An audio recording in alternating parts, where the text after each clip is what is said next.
Halimbawa, may mangyari, ano ang first step na dapat gawin ng ating mga kababayan? Hindi po ba dapat na sabihin na natin sa ating mga kababayan na wag naman kayo masyadong relax? Pero hindi ba dapat tayo po ay meron ng mga sa sarili po natin, sa mga network, meron na tayong mga ganito ang paghahanda na pwede nating gawin? Dun sa sinasabi niyo po kung kailangan naming sabihin kung dapat ba magpanik o hindi ang taong bayan, ang binabalita po namin ay depende po kung ano ang aming nakakalap, ano ang aming nakikita, ano ang aming naririnig. So dun po nakabase ang aming ibinabalita. Opo, kasi halimbawa lang po, hindi naman po natin, halimbawa lang, pag nagkaroon kasi ng escalation, ang mga mangyayari dyan, ano naman po ito common knowledge, mawawalan ng kuryente, mawawalan ng tubig, medyo mahirap ang mga Sino ang kakausapin ng taong bayan? Sino yung tatawagan? Yung mga ganong klase po na immediate action. Hindi po ba kailangan na? Yun lang po ang gusto kong maitanong din sa media. Kayo po sa matagal pong panahon na kayo nagbibigay serbisyo sa taong bayan, hindi po ba dapat na sabihin na natin sa ating mga kababayan na wag naman kayo masyadong relax? Hindi naman natin sinasabing magpanik na kayo. Ayaw naman natin yun dahil hindi naman dapat. Pero hindi ba dapat tayo po ay meron ng mga sa sarili po natin, sa mga network, meron na tayong mga ganito ang paghahanda na pwede nating gawin? Halimbawa, pag meron pong parating na malalaking bagyo, naglalabas kayo nun Nakikita ko yun Ito ang mga dapat nating gawin. Meron ka dapat flashlight, hindi po dapat open na tayo sa ganung pag-iisip na halimbawa may mangyari, ano ang first step na dapat gawin ng ating mga kababayan? Tanungin ko po ang ating mga network po Opo, GMA? Senator, dun sa sinasabi niyo po kung kailangan naming sabihin kung dapat ba magpanik o hindi ang taong bayan, ang binabalita po namin ay depende po kung ano ang aming nakakalap, ano ang aming nakikita, ano ang aming naririnig. So dun po nakabase ang aming ibinabalita. Kailangan lang po responsable kami para siguradong totoo, balansyado po at kumpleto. Ngayon po, pagbalita po namin ganon, yung taong bayan na po ang bahala na mag-decide kung ang sitwasyon po na prinisenta namin sa kanila ng buo ay may dahilan na para magpanik o wala. Ngayon po sa sinasabi ninyo na kung dapat na bang sabihin kung may plano, kung anong gagawin sakaling magkagulo, handa po kaming tumulong sa pagpapakalat ng impormasyong yon kung ano man po ang gagawin ng gobyerno. Sa information dissemination po, you can count on us. Opo, kasi halimbawa lang po, hindi naman po natin, halimbawa lang, pag nagkaroon kasi ng escalation, ang mga mangyayari dyan, ano naman po ito common knowledge, mawawalan ng kuryente, mawawalan ng tubig, medyo mahirap ang mga Sino ang kakausapin ng taong bayan? Sino yung tatawagan? Yung mga ganong klase po na immediate action. May hinahanap lang po akong video na pag gusto ko ipakita sa inyo. Ito nangyari to sa Ukraine. Sa Ukraine, pinaniniwalaan ng mga lahat ng tao doon na wala naman mangyayari. Pero inumpisahan nila na yung information, binibigyan na nila sa tao, biglang nangyari. So,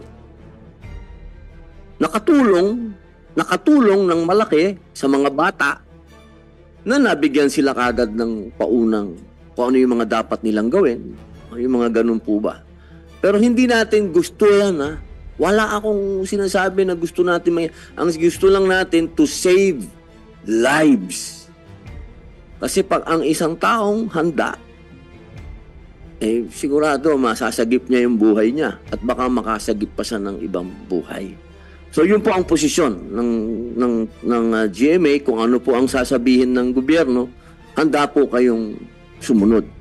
Opo. Halimbawa lang po, sinabi ng gobyerno na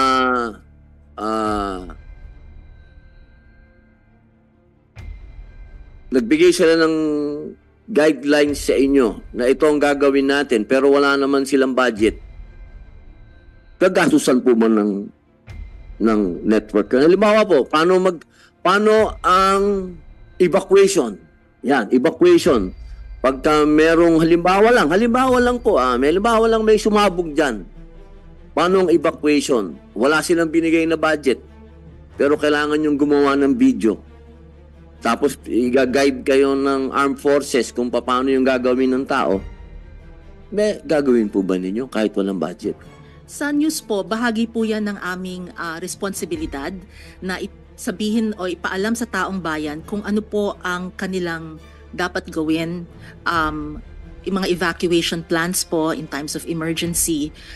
Bahagi po yan ng aming responsibilidad at handa po kaming ipakalat yan hindi lamang po sa aming mga newscast, meron din po kaming radyo, meron po kaming social media, meron pa kaming online. Lahat po yan handa kaming gamitin bilang bahagi ng information campaign para po sa kaligtasan ng taong bayan. Napakagandang madinig yan. Meron din po ba sa Channel 5? Mr. Chair, sa amin ganun din bahagi ng serbisyo publiko. Huwag na tayong lumayo. Pandemic po, Mr. Chair.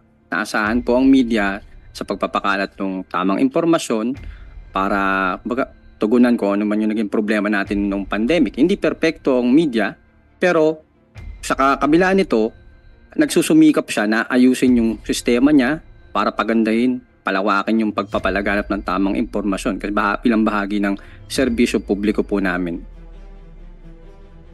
Salamat po. Apo. Sir Danny, sa atin pong... I will agree with the statements ng dalawa. Kasi as far as logistics talaga, part of the operations na news, talagang gumagastos talaga when it comes to delivering the news. Talagang kailangan out of town, kung kailangan may makuha talaga na mga resourceful na mga persons na makakapagsalita. Basta ang amin lang kasi we're always guided by two basic principles in journalism. Kailangan you have to be fair, all sides ng storya na bibigay mo, and you have to be accurate.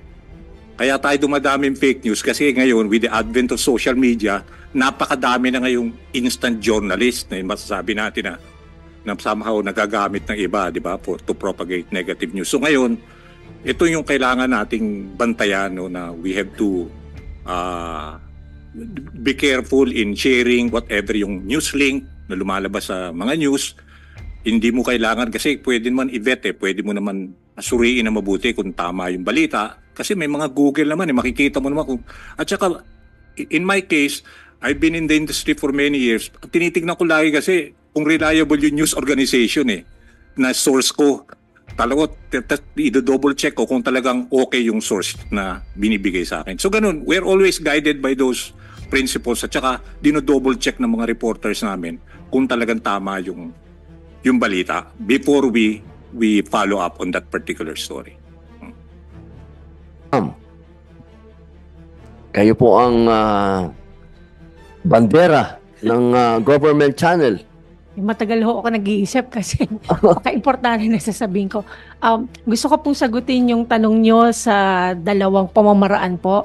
Una sa personal po, ako po ay matagal na Girl Scout at nag-CAT po ako. So in terms of personal knowledge po kung paano ko po proteksyonan yung sarili ko kung meron pong sitwasyon, baka kaya ko pong mag-survive dahil marunong po ako magmarcha, marunong ako mag-assemble at disassemble ng mga baril dahil tinuro po sa amin sa CAT at sa Girl Scout naman po tinuruan po akong paano pong maghanap ng tubig at kumain pag nasa bundok po or may ganung sitwasyon. Pero bilang General Manager po ng PTV, ako po ay maghihintay ng siguro po ng direksyon mula sa Presidential Communications Office kung ano pong messaging yung amin pong ibibigay sa taong bayan. At maganda po, I think it's very appropriate na pag-usapan po ito dun sa DND, sa AFP at doon po sa ibang agency para makapaglatag po yung national government ng mga ganyan nga pong direksyon kung sakali pong magkaroon ng ganyan ngang sitwasyon. Ang PTV po, gagawin po namin yung aming magagawa para makatulong pong mag-provide po ng information. But yeah, I think it's high time that we build something. Hindi lang po dun sa disaster, but siguro nga sa panahon na rin ng gera. At marami rin pong forma yung gera. Siyempre po, hindi lang po yung barilan o kaya yung ganong klaseng gera, but there's also yung cyber war at marami pa pong mga pwedeng mangyaring crisis in the future. Yun lang po yung kaya ko pong masagot ngayon. Kasi napakaganda po ng tanong nyo and talagang napaisip po ako. And hopefully po may maitutulong pa po itong aking mga veteranong katabi po dito. Maraming salamat po, ma'am. Sir, yes sir. Sir, siguro a few things, sir. Well, tama po si GM Ana, no, na maganda po yung katanungan nyo kasi kaya po siguro kayo nandyan para po napapaisip din kami kung ano ba dapat yung napag-uusapan namin sa mga planning, sa mga meeting, and your comments and your suggestions are very well taken, sir, and I will bring this directly to the secretary para siguro masama namin to sa aming mga planning for messaging, etc. Pero at the outset, sir, although I'm not the subject matter expert probably on this, but alam ko po, sir, meron tayong NDRIMC system, no, na nagagamit naman po natin for in case of public disasters or calamities, and I think that would be something that the Office of Civil Defense would be heavily involved in. And I think hindi lang po part ng portfolio ko sa PCO, pero I think we have officials who are in close coordination with the OCD and NDRIMC, but not specifically on the concern that you've raised. Pero gusto ko lang din po sanang i-raise ka as an opportune time na maganda po yung nasabi ni GM Ana. Thank you, GM Ana. Yung pong kaya din po magandang i-push yung mandatory ROTC. Yes po, sir. And I think you're also one of the staunchest supporters in the Senate. So yun lang po, sir, siguro for the PCO. Thank you po, sir.